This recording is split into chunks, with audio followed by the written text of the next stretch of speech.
Okay, this is a crazy title. Like this make this man sound crazy. The victims of Tyler the Creator. Hey.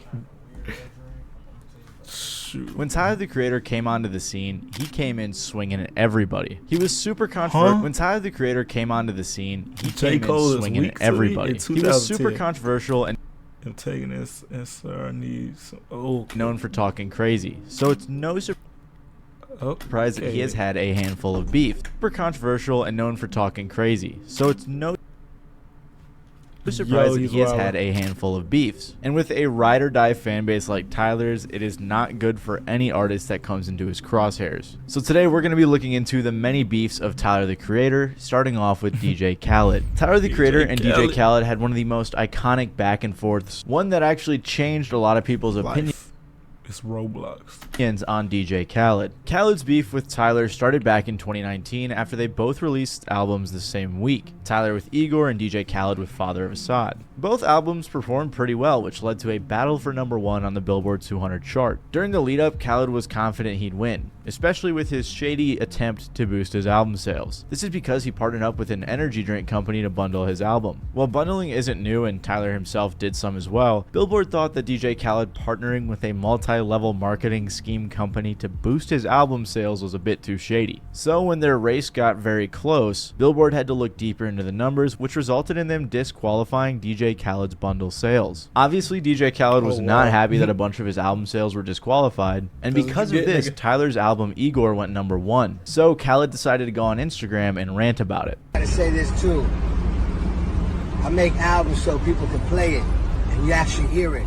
You know, drive in a car, you hear another car playing it. You know, go to the barbershop, you hear them playing it. You know, turn the radio on and you hear them playing it. You know, it's playing everywhere. It's called great music. It's called albums that you actually hear the songs. Not no mysterious shit and you never hear it. On your dome. On top of this, after Khaled got second place, he stormed into his record label's office with an entourage. Someone at the office said he was angry and yelling, he threw a temper tantrum, and he was furious. There was some nasty stuff said. Publicly, he's all about positivity, but there's a mean side to him that people don't see. He overhyped the record and blew it up as his biggest album ever. Following Khaled's public outrage, a few things happened, including Billboard officially changing their bundling rules in 2023 to avoid this type of issue in the future. But this was really the only win Khaled got from this situation. Pretty quickly, fans got upset with DJ Khaled for disrespecting Tyler the Creator rather than being happy for a peer. They were saying it was especially ironic since Tyler produced everything on his album and did most of the legwork, while DJ Khaled had a million big name artists and producers on his album while he just arranged it. Basically, they were saying Khaled didn't do any work. People were even yelling on the beat, pissed at the idea alone of Khaled thinking that he deserved the #1 spot over Tyler. But artistry has never really been DJ Khaled's strong point, as he's never really been an artist himself. He's been that guy that always sits on the side watching everybody else participate in the group project and putting his name at the fucking top, saying we the best in all his songs. Cool. The thing that made that tolerable for so long was the idea that you thought maybe, despite him not doing shit, he would be aware of it, you know? Like, all this time, I think we'd been tolerating that DJ Khaled cosign or that DJ Khaled brand on a lot of the tracks because we're just like, hey, it's Khaled, man. You know, he's a meme. Yeah. He embraced his meme. He does funny things from time to time. Like, there's no reason to really hate on this dude because he knows. Right? He knows, doesn't he? Unlike the fans, though, DJ Tyler took the high road and movies. really didn't say much about the statement for quite a while. At first, he was just trolling in Instagram comments saying things like, who the fuck listens to Tyler the Creator? And his MSG show sold out, but I've never heard a Tyler song in my life. Later on, when Igor won a Grammy, Tyler tweeted, hold on, show sold out, but I've never heard a Tyler song in my life. Later on, when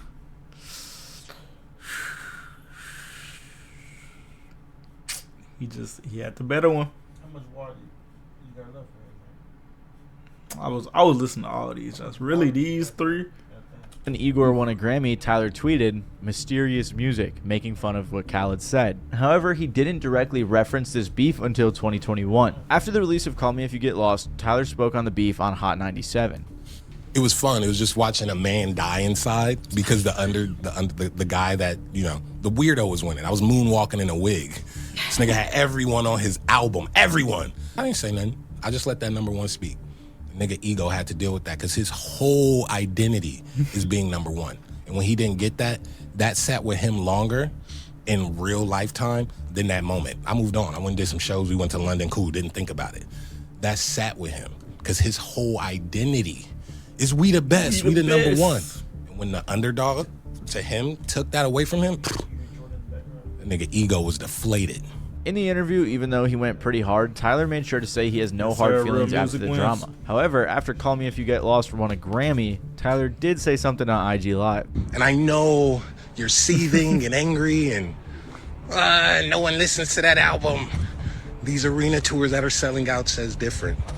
And if you put that much energy into something, maybe everyone will be proud. Tyler even mentioned almost sampling one of Khaled's songs on Call Me If You Get Lost because I guess he still has a decent amount of respect for him. In a 2023 Rolling Stone feature, Khaled spoke positively about his relationship with Tyler despite everything that had happened. Khaled said the two artists have a good rapport and that he'd like to work with Tyler someday. Then, later at the Rock Nation brunch, the two even took a picture together, so it does seem like their beef is pretty much gone. But because of Khaled's obsession with being number one, along with a ton of other things he's done over the years, a lot of fans lost a bunch of respect for him after this incident. And I do think this played a big role in hurting his public image. In one of my videos about all of Khaled's controversies, one of the top comments even references this beef saying, "I make albums so people can play it. I've never sat down and listened to a fucking Khaled album, LMFAO." So clearly this beef really hurt his public image. And while this back and forth really changed people's opinions on Khaled, the next one made Tyler's opponent just look desperate. Tyler the Creator and ASAP Nast had a beef that got pretty heated,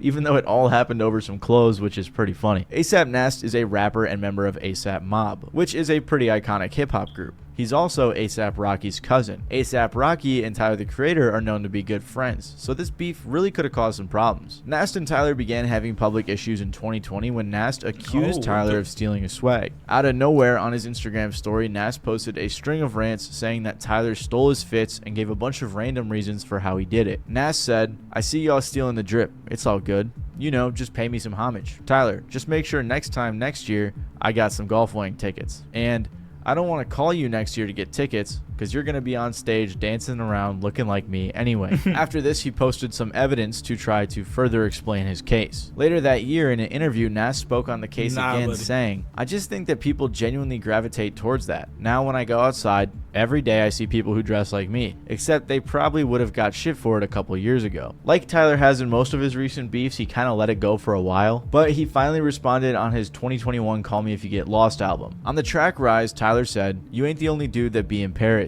Why you filled with terror whenever you in my presence? Is it because we look just..." Hold on, what song is this?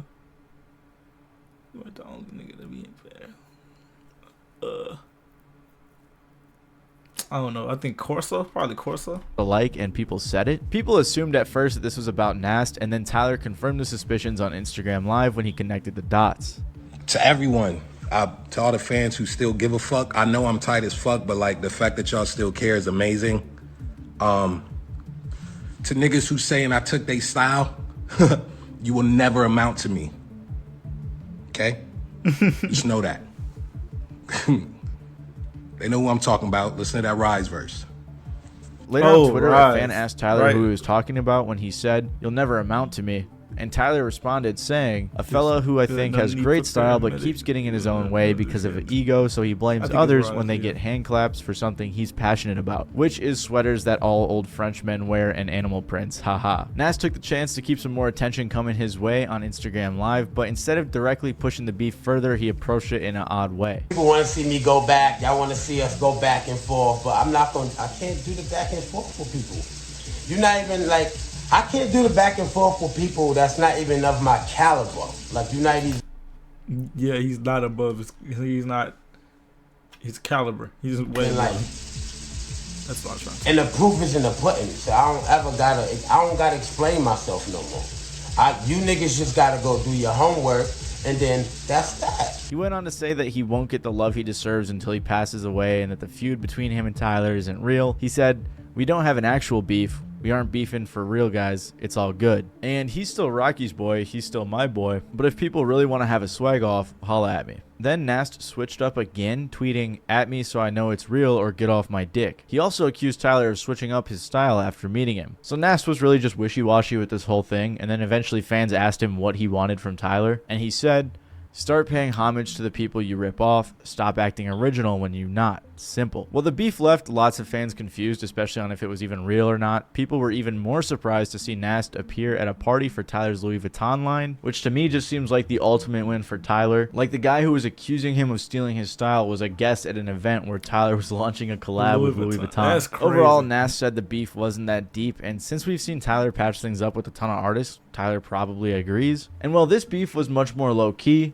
Tyler also had a scuffle with one of the biggest rappers of all time. In 2018, Eminem dropped his surprise album Kamikaze, where he dissed tons of artists. And Tyler, the Creator, was one of the artists who landed in Eminem's crosshairs. Yep. On the song Fall, Eminem talks a lot about receiving hate from fans, critics, and other musicians on his album Revival. He called out a bunch of names like Joe Budden, Academics, Earl Sweatshirt, Tyler, and the entire industry as a whole. Most people liked the song, and it did very well, as most Eminem songs do, but some people took issue with the section aimed at Tyler because it contained a homophobic slur. Not fully, like Eminem censored it, but, you know, obviously the sentiment was still there. The line was, "Tyler, create nothing. I see why you call yourself a F slur. Bitch, it's not just because you lack attention. It's because you worship D12's balls. You're sacrilegious. If you're gonna critique me, you better at least be as good or better." But what did Tyler even do to warrant this crazy attack from Eminem? Obviously, M is known for being edgy and saying crazy things, but this is surprising as Eminem and Tyler actually used to seem to be friends. Eminem and Tyler's relationship dates back to 2014 when Odd Future, Tyler's old collective, opened up for Eminem on his tour. Back then, Tyler was openly a huge Eminem fan and had a lot of respect for him. Yellow Wolf, who was signed by M at the time and was also on the tour, remembers Tyler almost going out of his way to prove how big of a fan he was. Yella said, "I remember Tyler mouthing every single word of every song Marshall played. I remember that vividly. We were all by the soundboard and Tyler just knew every word to every song, and he made sure that I knew he knew. It was like he was like, 'You're signed to Eminem? I'll rap this whole song right to your face. You don't know this song.'" And clearly M had a mutual respect for Tyler because he said, "I'm a combination of Skylar Grey, Tyler the Creator, and Violent J" in 2013 on the song Wicked Ways. To go from this level of admiration and, you know, companionship to getting dissed on his 2018 album, you would think Tyler did something pretty crazy. But really, it was just a few tweets. It actually started with a few tweets in 2010 where Tyler was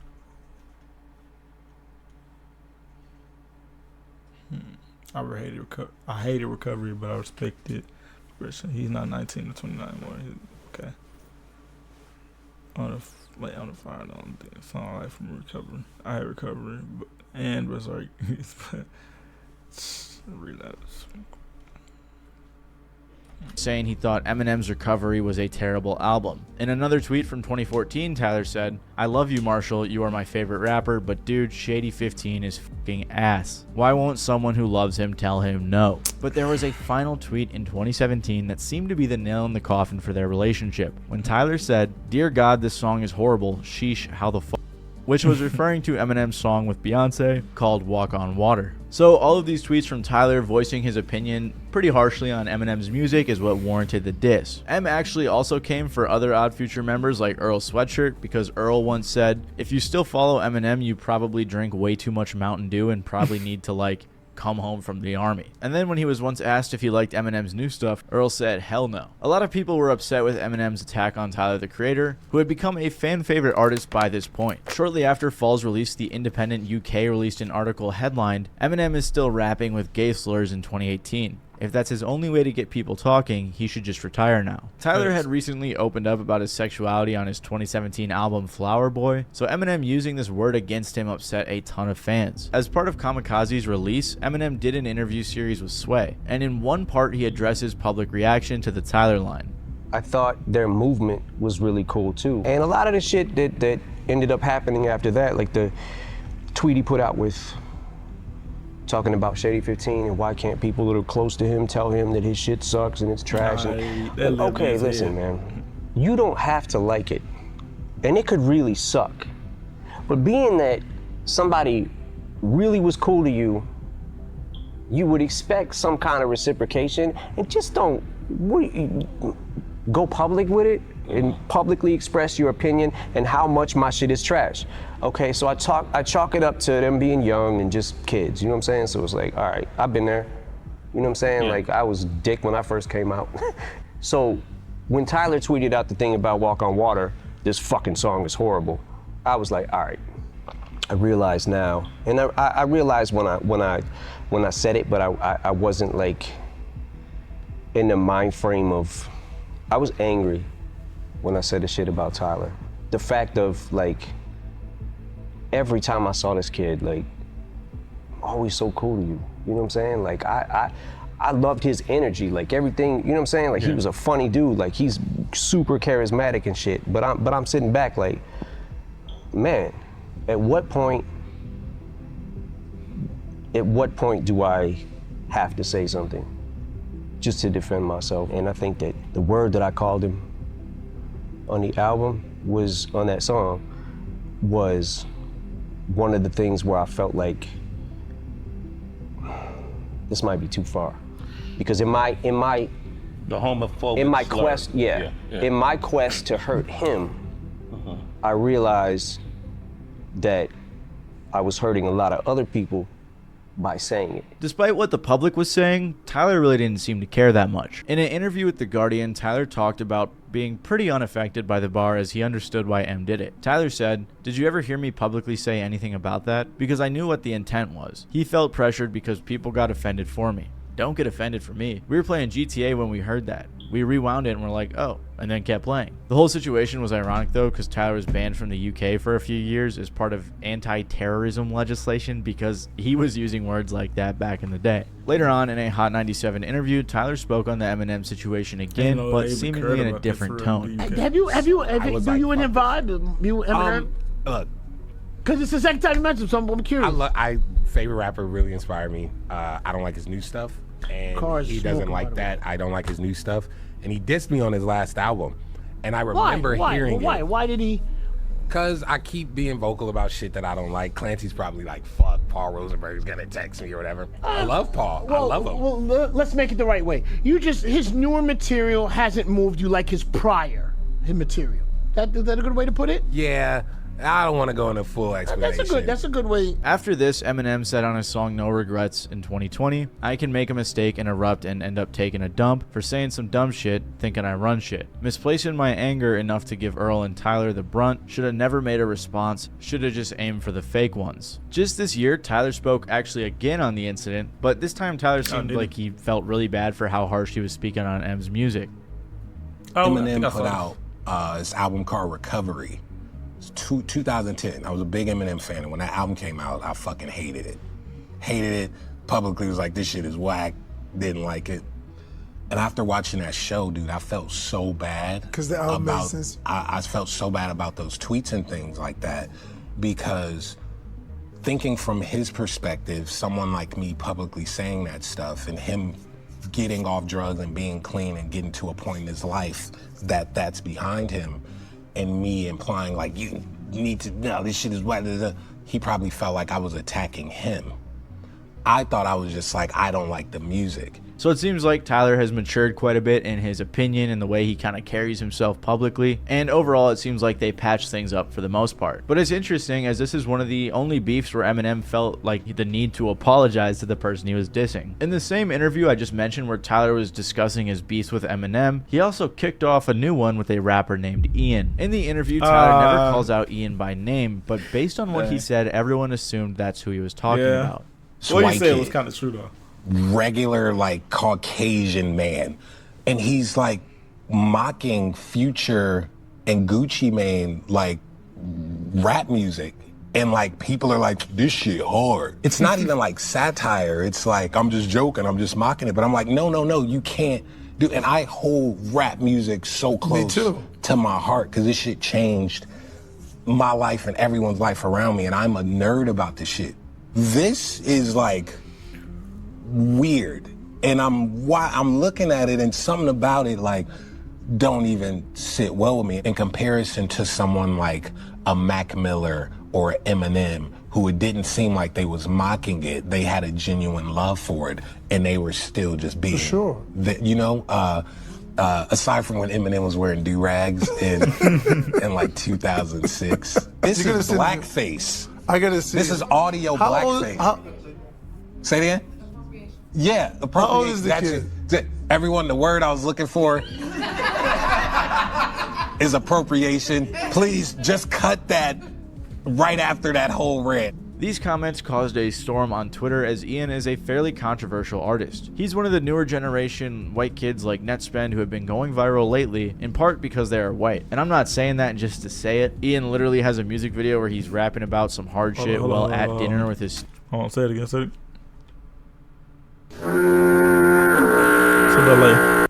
Stereotypical looking family, so clearly he's playing on his appearance. I like some of his songs, I'm not just sitting here hating, but it is very clearly a part of his marketing. I think that's undeniable. So yeah, Ian has been going up a lot this past year, and it seemed like that's who Tyler was talking about. Ian himself never directly responded, but his manager Boo Cham did. Boo, who is Akon's brother and huge in the music industry as a Columbia Records executive VP, called out Tyler on his Instagram story where he said, "Yo Tyler, I signed Ian and I'm from Atlanta. He sounds nothing like Gucci or Future, LOL. It's called influence. But I never thought I'd see the day where you become like old and hate on the youth." So clearly he's become quite the controversial figure, with Tyler's comments not helping at all. Along with Ian's manager clapping back, Ian himself dropped a snippet in which some people thought he was replying. On the song he says, "He on the back, I'm on the cover, we not on the same page." People...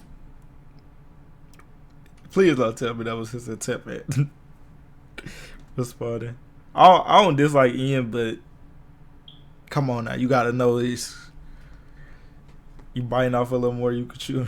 Assume this was directed at Tyler and others who are hating in the comments, but everyone just kind of clowned on Ian for thinking he's up next or better than Tyler the Creator. Then yeah, Tyler took it a step further when he mentioned this situation on the track Thought I Was Dead off his new album Chromacopia. Tyler said, "White boys mocking this shit and y'all mad at me. Y'all can suck my dick, pull up old tweets, pull up old t-shirts, all that, I'll moonwalk over that bitch." So clearly Tyler's been doubling down on his position. Regardless, this beef with Ian was a much more recent one and could still develop more in the future. There's a good chance I think Ian responds at some point on his next album, so we'll just have to see how that goes. Apart from these few beefs, Tyler has just had a few back and forths with a lot of artists, especially from back in the day when he came onto the scene talking crazy about everybody. One of these was with Chris Brown, starting back around 2011 with a brief Twitter disagreement. Chris basically tweeted about newer music being demonic and weird, so fans speculated that it was directed at Tyler, who was rocking upside down crosses around that time. So Tyler responded, which incited a brief back and forth. The public back and forth was 27 tweets long, including Chris, Tyler, Frank Ocean, and even The Game, who jumped in to say a few things. First, Chris tweeted a compliment where he said he liked Frank Ocean and compared him to a young James Fauntleroy or Kevin Costner. Then Frank, who took the tweet as an insult, tweeted back with a comparison of his own, mocking Chris. Chris immediately engaged in the beef, saying, "Odd Future," calling the group small time. Chris ranted saying, "I was trying to help your sales, bro, you f***ing clown. You and Tyler the Creator would be casted great for Planet of the Apes." This was enough to get Tyler involved in the thread, where he opened by saying, "What's wrong, I miss the times like this, bro." Just some clean gut crashing out on Twitter. Amber Rose stole your style, bro. Chris clapped back saying he's done talking and that if they wanted action, they knew where to find him. Then The Game jumped in and basically told the two to quit the Twitter beef because it would just hurt their careers. After this, the back and forth jumped in and basically told the two to quit the Twitter beef because it would just hurt their careers. After this, the back and forth kind of just fizzled out, and since then nothing's really happened, so that was about it for their beef. However, 2 years later, Frank Ocean was involved in a fight with Chris Brown's crew. Got into a fight outside of studio here in LA, and you know what? It was all over a parking spot. So Chris's side is saying that Frank Ocean showed up and jumped him and his buddies over this parking spot, saying, "How did Frank Ocean, one lone nigga, jump multiple people?" No, I don't think that's what happened. Ocean's spot and not Chris Brown's. And of course, Frank is saying a complete opposite story. He is saying that Chris Brown and his guys jumped Frank as he was coming to the studio.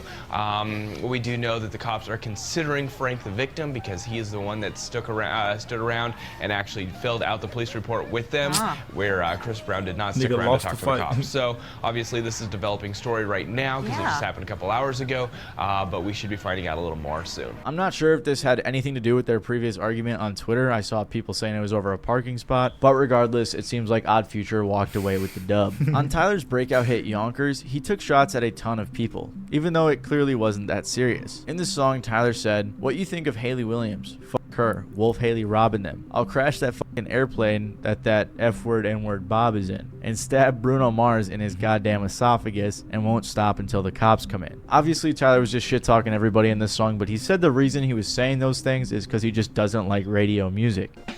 I mean, it wasn't really a diss on my behalf. I just hate the fucking song. Which Airplanes? Yeah, the Airplane song. I'm gonna just keep it 100. I understand that. Yeah, I mean, it's not a beef or anything. It's whatever. What about Bruno Mars? You were taking shots at him too. I hate that guy. Why? What did Bruno Mars ever do? Have you seen his face? I have seen his face. You don't want to hit him? That's just hating. I'm not violent. This was enough to piss off B.O.B., That's so he just released the prime-time track hating. No Future as a diss track on Tyler. He said things like, "A sea of great whites, you are a dolphin. If I was you, I would be a little more cautious." After this, he went at Tyler again on Tech Nine's song I'm a Psycho. B.O.B. rapped, "I stab you with this mic and rap this verse I'm rapping to you. Matter of fact, I'm rapping through you. Never say my motherfucking name unless you absolutely have to." Tyler tweeted back saying, "Still hate that Airplane song though. It has the same chord progression as fucking Love the Way You Lie and that one song by Katy Perry." The beef between these two didn't last very long either. Tyler actually said in response, "I've never heard him spit like that. Took me by surprise because it's tight." However, Bruno Mars also didn't seem to be a fan of Tyler's comments. He responded to Tyler on 2 occasions saying, "Tyler has to wait in line if he wants to stab me. Tyler's definitely not the first guy that said something like that to me, and he's not going to be the last." And again later on he said, "Oh man, how did I feel about it? That's what coming up is. You pick up some fans and a handful of haters along the way."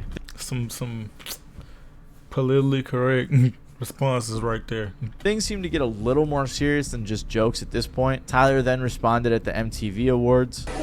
Go ahead. So you said some pretty bold things about Bruno Mars. Any regrets? Anything you want to take back? Oh, this guy wants a good story. No, I still hate that dude's fucking music. He put on a good performance, but I still hate his music. It might look little nigga sick. Tyler doubled down on his hate for Bruno later that year on the game song Martians vs. Goblins, rapping the line, "Bruno Mars is no later than..." I think we're good. Thank you. Sick. Tyler doubled down on his hate for Bruno later that year on the game song came a long Martians way. vs. Goblins, rapping the line, "Bruno Mars is still sucking dick and fucking male butts in the same closet that Tyler Perry gets his clothes from." Following this at the VMAs, he joked how if Bruno Mars beat him for Best New Artist, he would have killed himself. After all of this though, just like most of the other beefs, it kind of just fizzled out and there's nothing much more to it. If you want to learn more about DJ Khaled's crazy career and why so many people don't like him, apart from his beef with Tyler the Creator, make sure to check out the video that's on screen now. Other than that, if you watched, I hope you enjoyed. If you did, maybe consider leaving a like or even think about subscribing down below. Other than that though, this has been your boy Matty Balls, and I'll see you guys next time.